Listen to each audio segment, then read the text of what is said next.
The movie starts in Woodsboro, where Tara Carpenter is alone at home.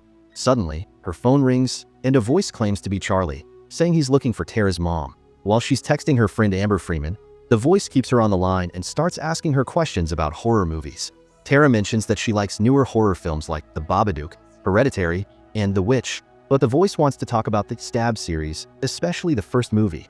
He then threatens her, saying they've cloned Amber's phone and are right outside her bedroom. They warn Tara that if she doesn't answer the questions correctly, they will harm Amber. When Tara gets the last question wrong, the killer Ghostface tries to break into her house.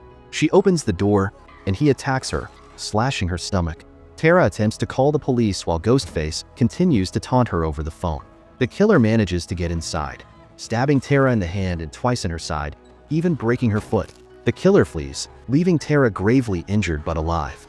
In Modesto, Tara's older sister, Sam, is at work with her boyfriend, Richie Kirsch, when she gets a call from Tara's friend, Wes Hicks, delivering the shocking news that Tara has been attacked. Sam and Richie head to Woodsboro, discussing the Stab movies along the way and wondering how they might be linked to the incident.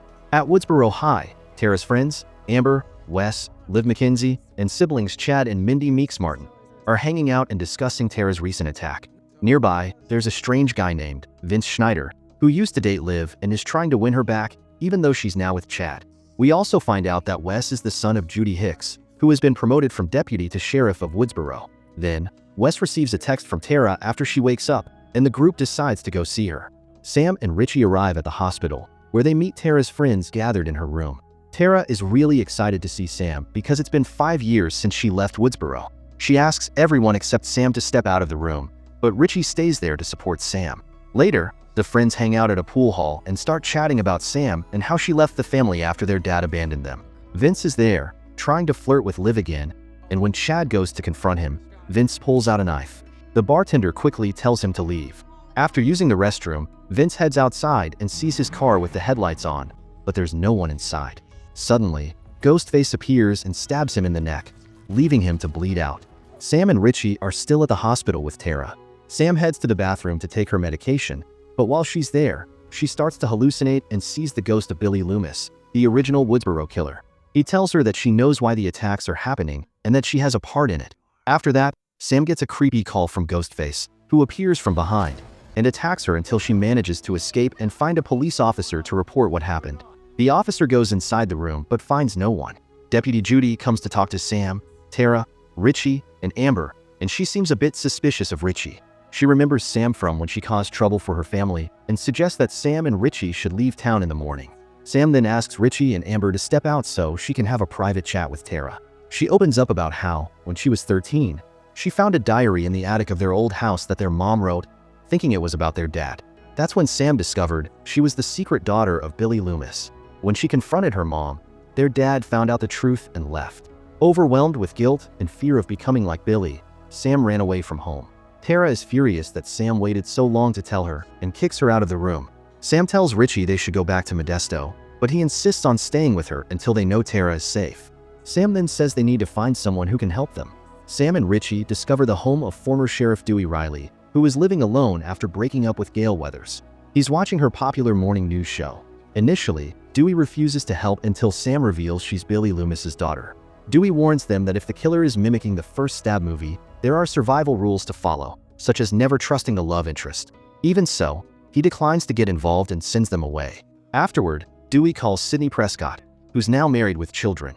Although glad to hear from him, Sidney's mood shifts when Dewey informs her about the new Woodsboro killings. Despite being well prepared to defend herself, Sidney firmly states she won't return to Woodsboro.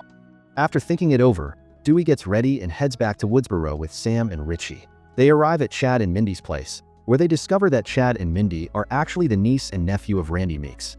Mindy shares her passion for movies, just like her uncle did. The group gathers so Sam can reveal that she is Billy's daughter and explain how the recent murders connect to the original killings in the first Stab movie.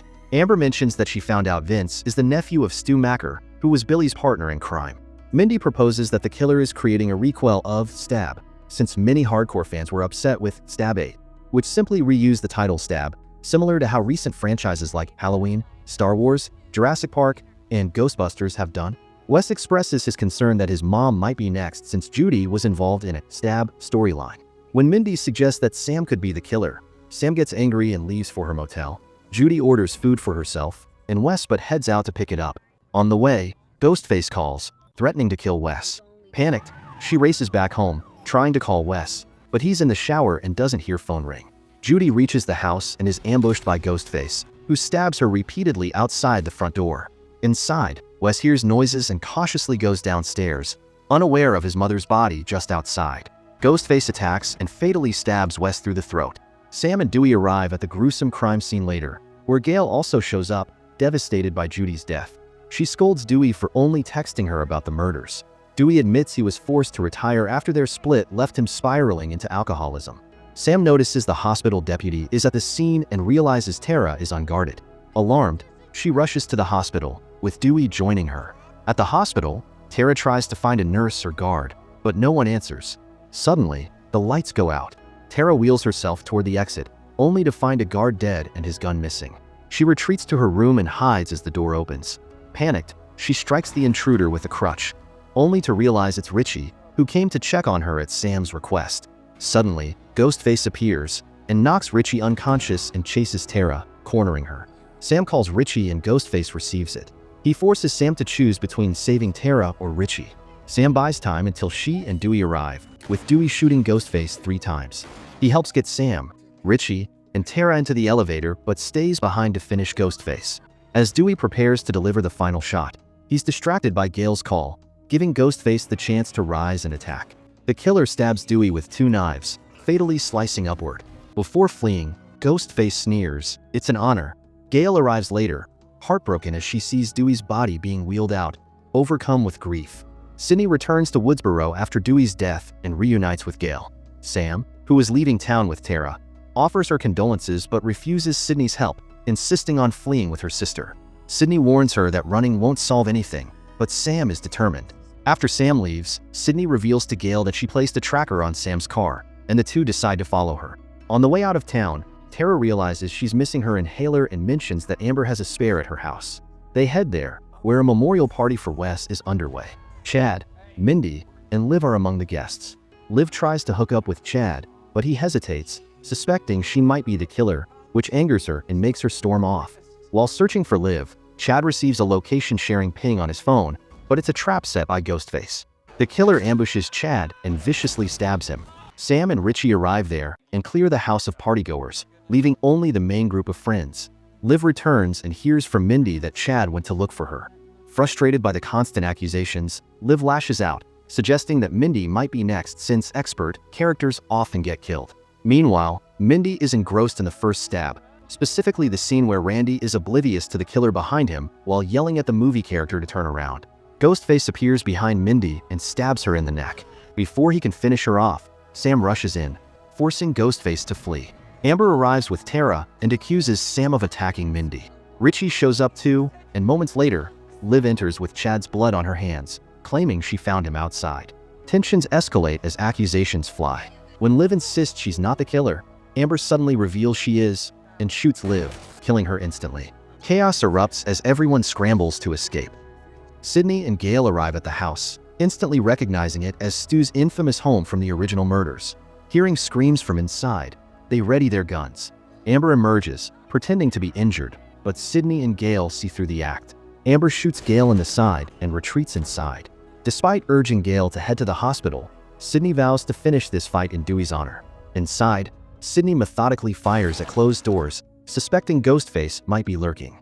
One shot accidentally hits Richie in the leg, who claims he was just hiding. Meanwhile, Sam discovers Tara tied up in a closet but hesitates, recalling Richie's warning that there are always 2 killers and subtly accusing Tara of being an accomplice. Before Sam can act further, Amber attacks Sydney, sparking a struggle over the gun. Sam intervenes, but Richie suddenly stabs her in the side, revealing himself as the second killer. He smugly admits to taking Tara's inhaler to lure them all to the house. Richie and Amber drag Sydney, Gail, and Sam into the kitchen, eager to reveal their twisted motive. Frustrated with the direction of the latest stab movie, where Ghostface even had a flamethrower, they decided to create their own requel, using Sam as the daughter of the original killer and bringing back legacy characters like Sydney, Dewey, and Gail. They aim to craft the perfect stab sequel. They insist they aren't toxic fans, just passionate about preserving their beloved franchise. To complete their plan, they intend to frame Sam as the story's villain. When Amber goes to check on Tara, she discovers the closet is empty. Tara ambushes her with a crutch, while Sam fights Richie in the kitchen.